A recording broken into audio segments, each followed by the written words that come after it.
வாயுதேவனின் அருளால் அஞ்சனா தேவியின் கருவில் உதித்தது அழியாத சக்தியின் உருவம். சூரியனை பழம் என நினைத்த சிறுவன் வாய்ஸ் ஓவர் பசியால் அல்ல, பயமற்ற தைரியத்தால் சூரியனை பழம் என நினைத்து வானமே பிளக்கும் வேகத்தில் பறந்தான் அந்த சிறுவன். அளவில்லா சக்தி, அடங்காத வேகம், உலக நலனுக்காக முனிவர்கள் மறக்கச் செய்த சக்தி, நேரம் வந்தால் மீண்டும் விழித்தெழும் வரம். அவன் கண்டது அரசனை அல்ல, தெய்வத்தை. அந்த ஒரு வணக்கம் உலகின் மிகப்பெரிய பக்தனை உருவாக்கியது. நீ யார் என்று கேட்ட உலகத்துக்கு ராம பக்தன் என்று பதில் சொன்ன பாய்ச்சி. ஒரே தாவலில் கடலையும் கடந்து சென்ற வீரன். அசோக வனத்தின் நிழலில் துயரில் இருந்த தெய்வ மகள். ராமரின் மோதிரம். அவமானம் செய்தால் அழிவே பதில்.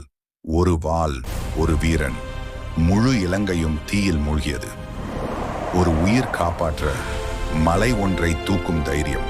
சக்தி நினைவுக்கு வந்தால் அனுமான். எல்லையற்றவன் சக்தி அனுமான், தைரியம் அனுமான். ஆனால் அவனை தெய்வமாக்கியது அவன் பக்தி. ஜெய் ஹனுமான்.